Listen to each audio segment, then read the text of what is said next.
Bienvenue dans la deuxième partie réservée à l'étude de la classe Intent qui nous permet de gérer la communication entre les différentes activités d'une application et la communication avec les applications externes.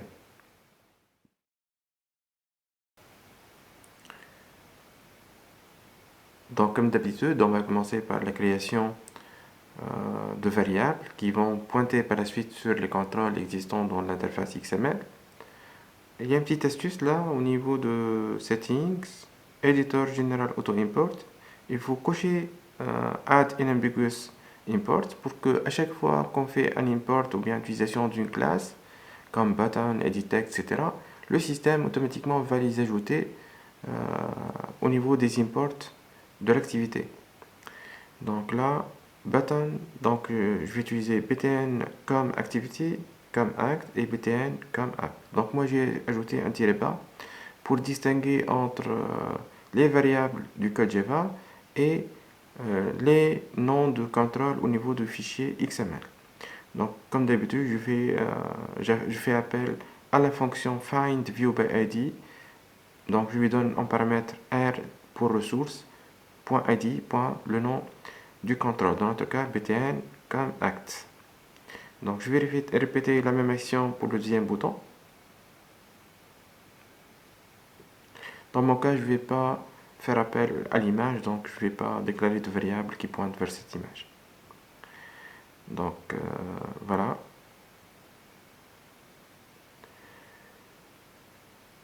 Maintenant, je vais créer l'événement clic sur le bouton btn comme act. Voilà. Donc on click listener. Donc qu'est-ce que je vais faire là dans l'événement on click? Je vais créer une variable du type intent. Je vais l'appeler comme act dans ce cas. Donc je vais l'instancier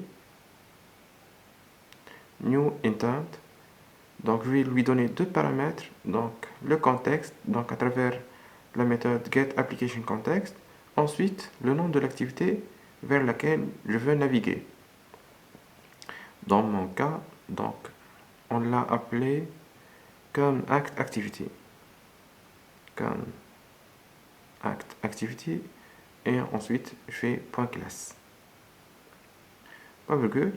Ensuite je vais lancer donc start activity, je lui donne le nom de l'intent que j'ai déclaré. Et comme ça, normalement, on a assuré la communication ou bien la navigation vers l'interface adéquate. Donc, on va répéter la même action pour le deuxième bouton avec btn comme apt. Donc là, celui qui va nous permettre de communiquer avec les différentes applications. Et set on click listener, ça veut dire on va créer un écouteur sur l'événement click, comme d'habitude. Donc je déclare une variable de type intent, je l'instancie.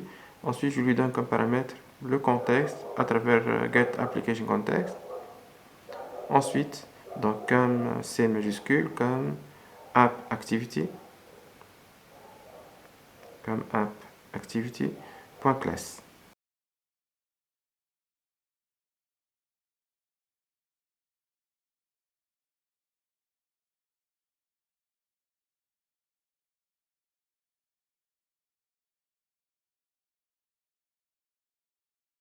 Donc je vais lancer l'émulateur. Comme vous voyez là, donc la fenêtre de démarrage c'est main activity parce qu'elle contient là le intent filter, la action main, etc. Donc je lance l'émulateur et je vais voir là le rendu de ça, de ceci.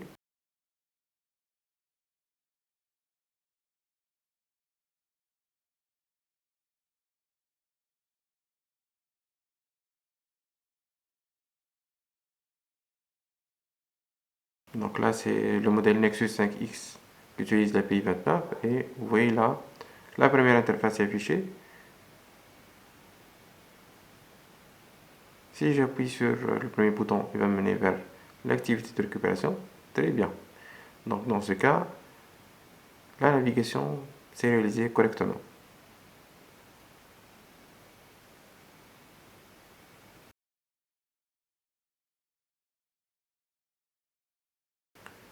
Donc là, on va se déplacer dans comme activité et on va essayer d'implémenter donc les actions de l'interface. Donc comme d'habitude là, je fais button, donc la classe ça commence avec un majuscule, et comme vous voyez automatiquement le système a importé la classe du bouton. Donc à propos, donc comme d'habitude je fais le cast, ensuite j'appelle la fonction findViewById, je donne ressources, donc R c'est l'abréviation de ressources, .id.btn à propos. Voilà. Ensuite je vais créer un écouteur, donc set onClickListener. Je l'instancie donc new, je lui donne comme paramètre new view onClickListener, et au niveau de l'événement onClick, donc en fin de compte je vais répéter les mêmes actions que j'ai déjà réalisées au niveau de l'interface précédente. Donc je vais créer une variable de type intent, je vais l'instancier, ensuite je vais lui donner le contexte à travers la méthode getApplicationContext et le nom de l'activité de destination .class. Voilà, donc à propos, start activité, je lui donne entre parenthèses à propos. Donc on voit là, donc je vais appeler cette activité sans passage de paramètres. C'est une navigation simple.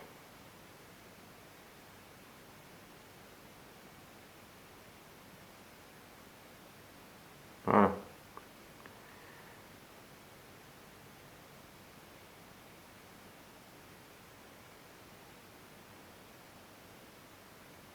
Donc ça c'est la première partie.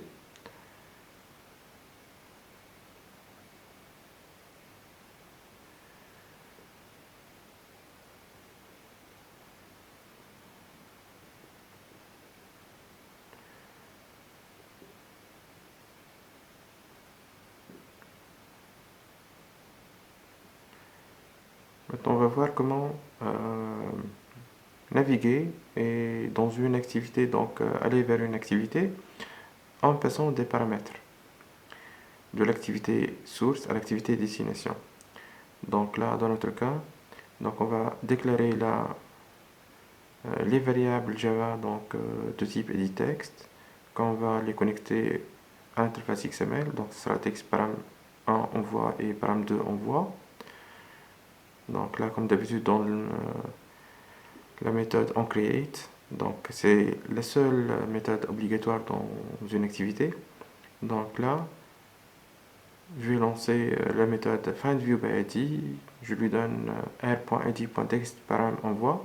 Donc je vais récupérer les valeurs et le contenu de ces deux editText pour les passer par la suite à l'activité donc qui s'appelle passParamActivity.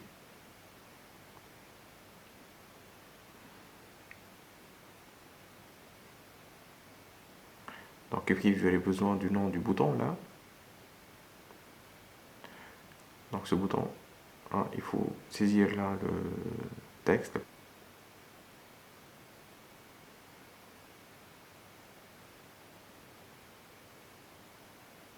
Et là donc la propriété texte sera passage de paramètres.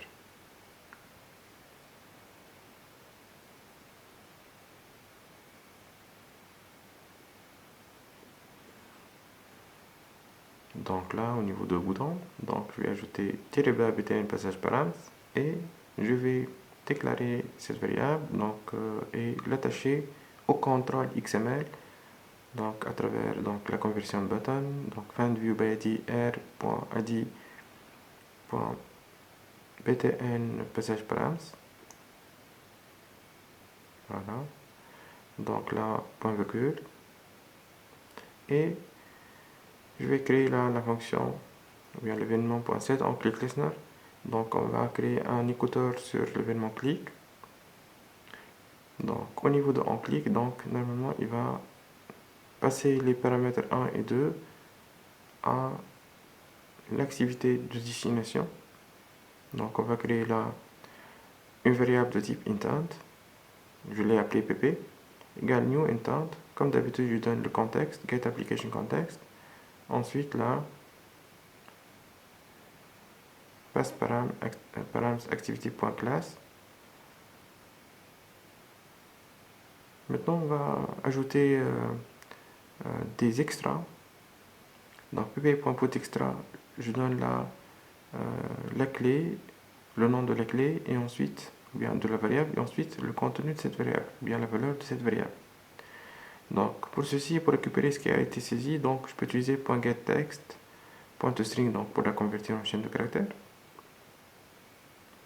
Donc là, c'est pour exporter la première variable, le premier paramètre. Et aussi, donc, on va répéter, copier ceci, le coller. Donc la value 2, virgule, donc je vais mettre la txt param2, on voit .getText.toString pour la convertir en chaîne de caractères. Donc et comme ça, donc on va exporter les valeurs des champs edit text à l'activité de destination. Donc start activité pp. Donc on va essayer maintenant de récupérer ces valeurs parce qu'on a exporté. Donc il faut bien sûr récupérer ces valeurs et les afficher dans l'activité pass params activity.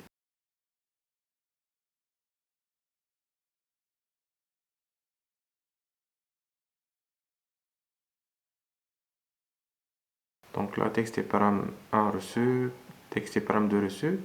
Comme d'habitude là, je vais lier ces variables au contrôle XML.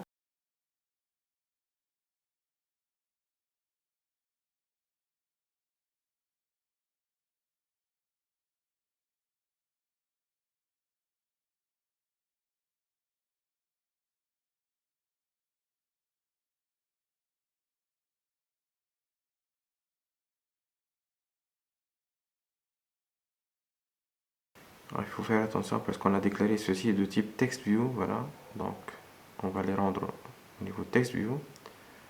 TextParam, kiff là. Donc on va faire un casting vers TextView, findView by ID et r.id.text param2 reçu.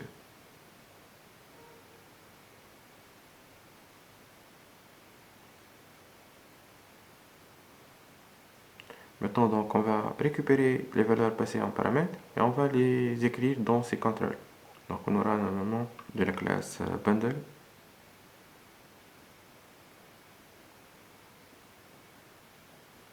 Donc, j'ai déclaré une variable qui s'appelle extra. Donc, getIntent.getExtra. Et à partir de cette variable, donc, je vais récupérer les paramètres passés en paramètres. Ou bien les valeurs des paramètres. Donc là, j'appelle texte et param 1 reçu, .setText. Donc la fonction setText nous permet d'écrire du texte dans un edit text, ou bien TextView. Donc extra.getString, et je lui donne un paramètre, le nom de la clé.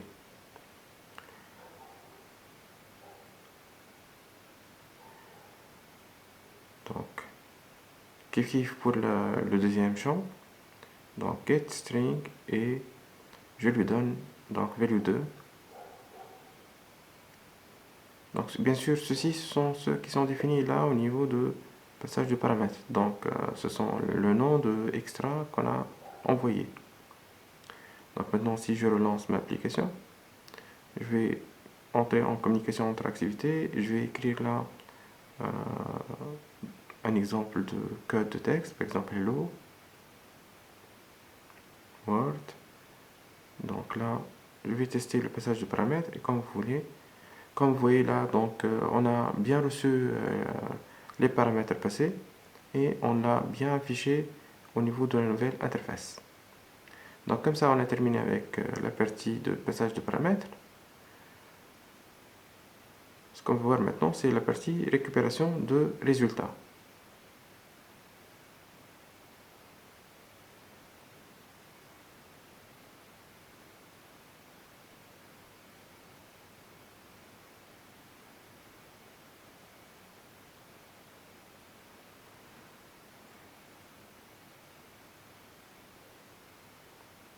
Donc là, j'ai ajouté une variable de type button.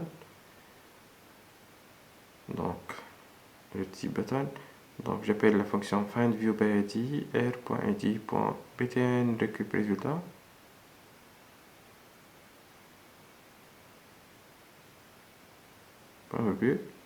Maintenant je vais créer l'événement, donc un listener, c'est un click listener, un événement d'écoute là sur l'événement clic. Donc lors du clic sur le bouton, qu'est-ce qu'on va faire? Donc normalement on va lancer une nouvelle activité et on va indiquer qu'on est en train d'attendre un retour à partir de cette nouvelle activité ou bien l'activité de destination.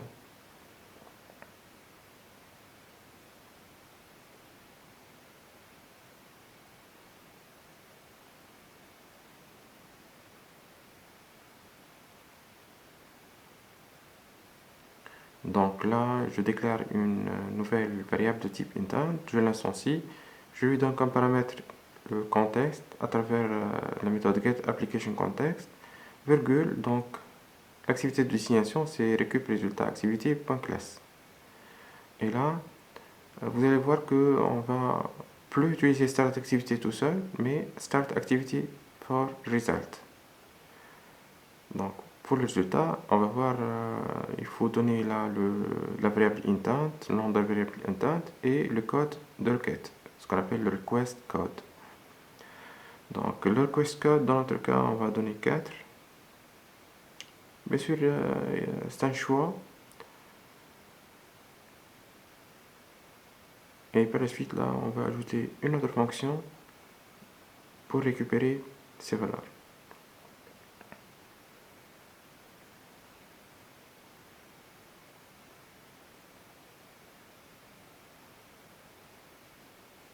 Donc, je vais appeler generate.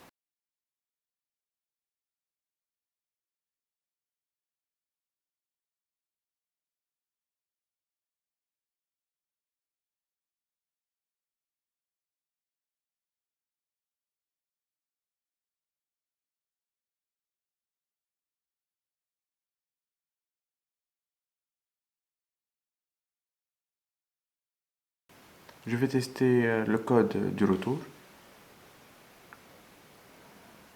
Donc if request code égale à 4, c'est-à-dire si j'ai bien récupéré le code 4, je vais déclarer une chaîne de caractères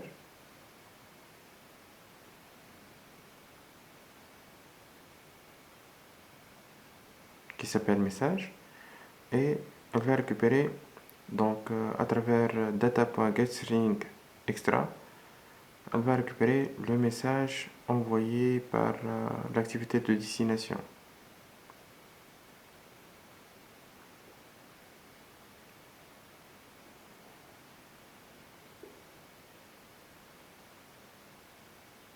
Donc bien sûr là au niveau de TextView, on doit déclarer un TextView là qui s'appelle texte et résultat, donc -bas texte et résultat. On va le connecter bien sûr là au niveau de l'initialisation de onCreate, au contrôle associé au niveau de fichier XML. Donc égal TextView findViewById r.id.textRésultat. Voilà, un virgule.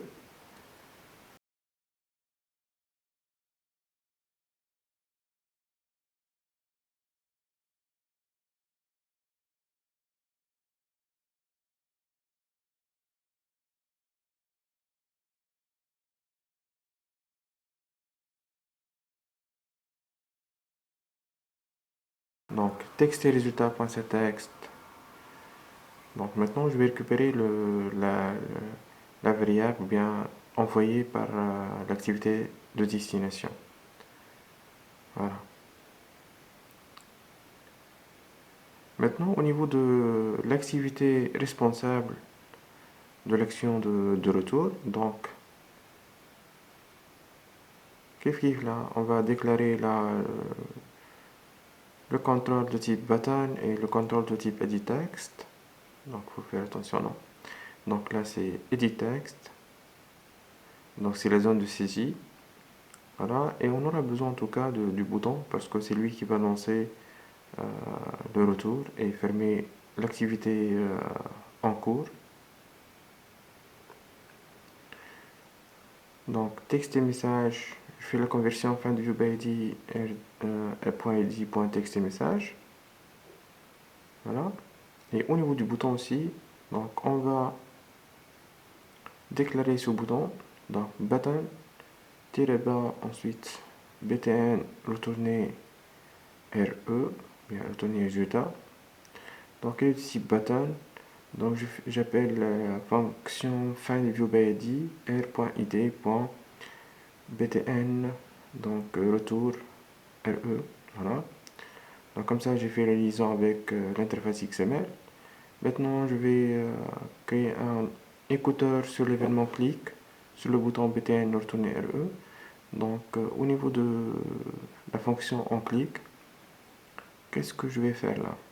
Je vais récupérer le texte saisi par l'utilisateur et le renvoyer à l'activité appelante.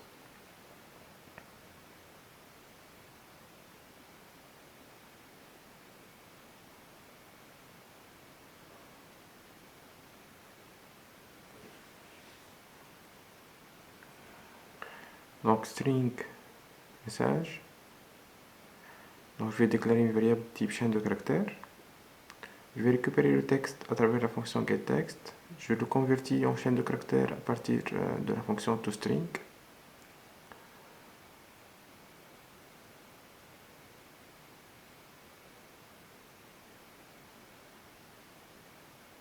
Je déclare là une variable de type intent.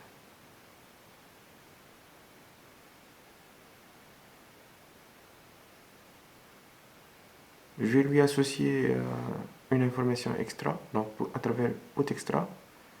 Mais il faut faire attention là au niveau de nom de extra, parce que c'est le même que celui au niveau de l'activité appelante. Donc c'est le résultat 4,i. Ensuite là, on va lancer ou bien arrêter la finish, terminer cette activité.